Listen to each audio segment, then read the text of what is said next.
There are places on this earth that do not welcome you, they dare you to approach. High among the silent crests of Italy, where the air grows thin and the world below fades into a watercolor blur, a legend waits in stone. We are not merely visiting a ruin, we are ascending to a mirage that has solidified into rock. This is the story of a sentinel that refused to fall, even when time itself commanded it to kneel. Behold Rocca Calascio, a fortress suspended between heaven and earth like an ancient thought that was never spoken aloud. It stands at over 1,400 meters above sea level, claiming the title of the highest fortress in the entire Apennines.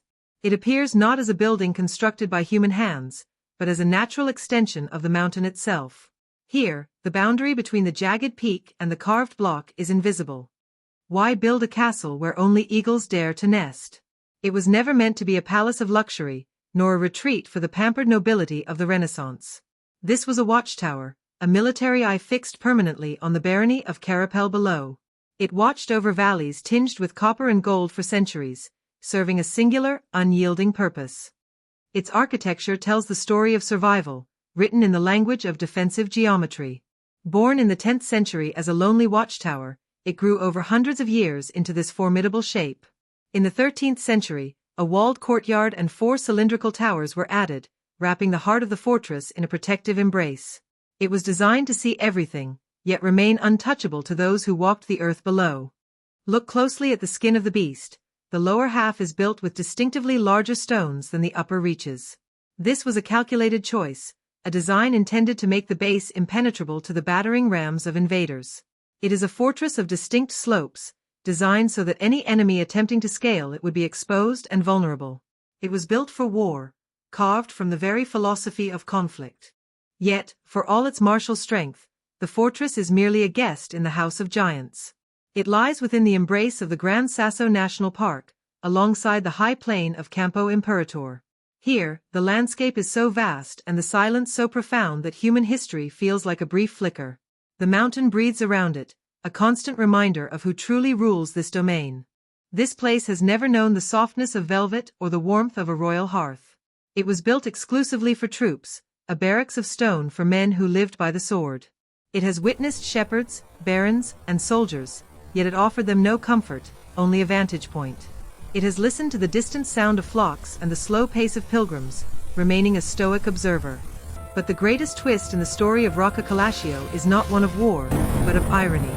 This fortress, designed to withstand armies and sieges, was never truly tested in battle.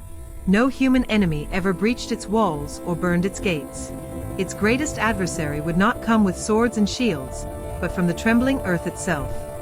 In November of 1461, the ground shook with the fury of a magnitude 7 earthquake. The seismic violence tore through the region, shattering the spine of the fortress that men could not break. The earth, which had supported the towers for centuries, suddenly turned against them. It was a betrayal by nature, leaving scars that would never heal.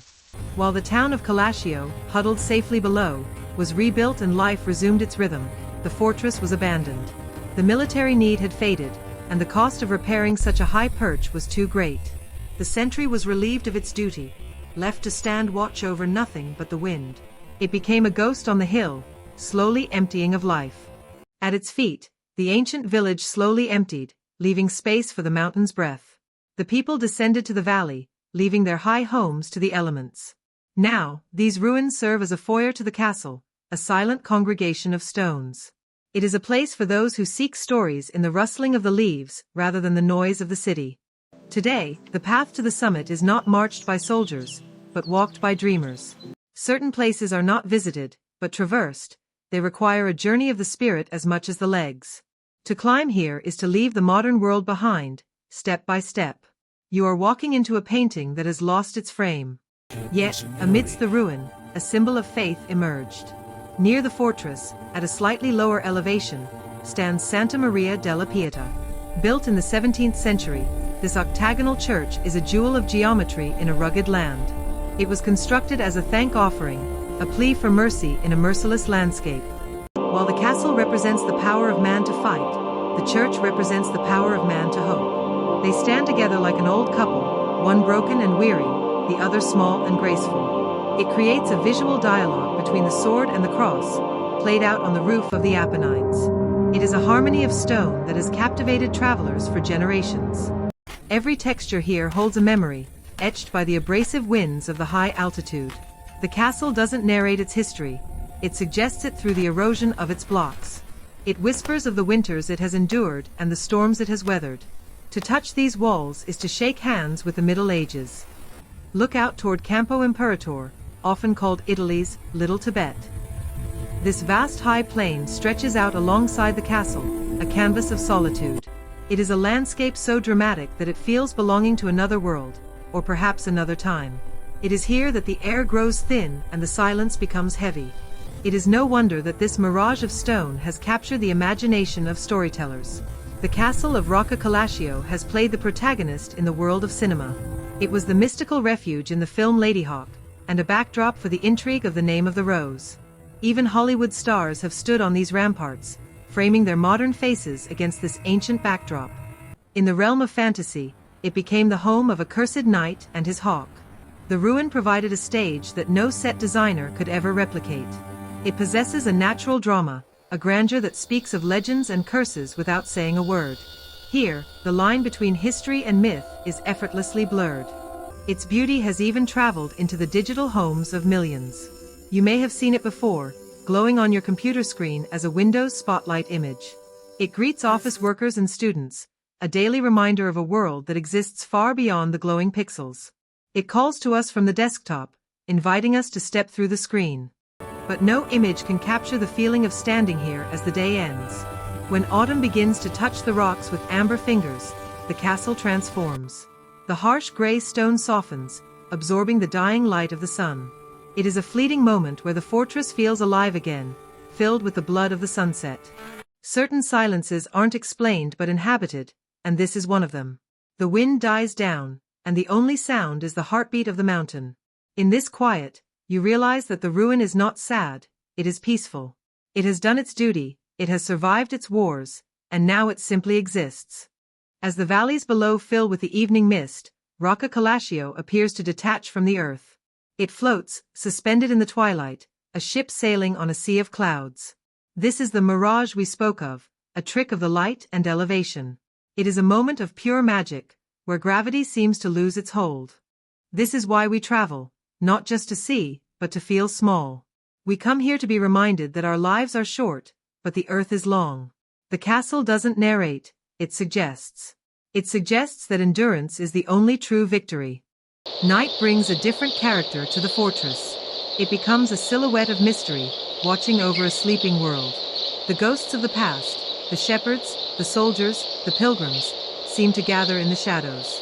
It is a time for the imagination to run wild. Through these narrow slits, archers once scanned for enemies. Now, they frame the peaceful lights of distant towns. The context has changed, but the frame remains. It is a lens through which we can view the passage of time. Standing in the courtyard, you are in the belly of history. You are protected by the same walls that sheltered medieval troops from the biting wind. There is a camaraderie in this space, a shared experience across centuries. You are not alone, you are part of the castle's timeline. From above, the logic of the design is clear. It is a map of survival drawn in stone. The circle, the square, the octagon, shapes meant to deflect, to hold, and to prey. It is human order imposed on natural chaos. The fortress has remained etched in time like an unforgettable word. While empires have fallen and borders have shifted, it has stood its ground. It is a promise kept by the builders of the past to the observers of the future. A promise to remain, even when everything changes. It has been badly damaged, yes. The earthquake of 1461 took its toll. But there is beauty in the brokenness. A perfect building feels artificial, a ruin feels honest. It wears its scars with pride, proof of its survival. It has listened to the whisper of snowfall for 1,000 winters. The seasons are the only clock that matters here. Autumn ambers fade to winter whites, and the castle watches it all with stone-faced indifference. It is the constant in a world of variables. Today, the pilgrims carry cameras instead of staffs. They come seeking the perfect image, the interplay of light and shadow. But they leave with something more than a photograph. They leave with the memory of the wind. The journey here is a shedding of layers. You leave the noise, the traffic, the urgency of the valley. As the altitude climbs, the distractions fall away. You arrive at the top with a clearer mind, ready to listen to the silence. As the sun sets behind Campo Imperatore and the air grows thin, the show ends. But the presence remains. The darkness does not hide the castle, it amplifies its mystery. It becomes a shadow guardian. The little church stands vigil nearby. It is the spiritual anchor, the softer side of this harsh summit. Together, they balance the scales of the landscape. Power and piety, side by side. We must descend, for we are creatures of the valley. We cannot live in the sky, but we carry the altitude with us. We carry the image of the stone mirage. It belongs to the world now. It belongs to the dreamers, the filmmakers, the hikers, and the locals. It is a shared heritage, a monument to human persistence. It proves that we can build things that outlast us. In the end, Rocca Calascio is more than a fortress. It is a testament. A testament to the people who hauled these stones to the clouds. A testament to the sheer stubbornness of existence. The valleys will turn from gold to white, and then to green again. The cycle will continue. And through it all, the sentinel will watch. It will wait for the next sunrise, and the next traveler. And in that silence, every stone holds a promise to remain, to stand against the wind, to be the memory of the mountain.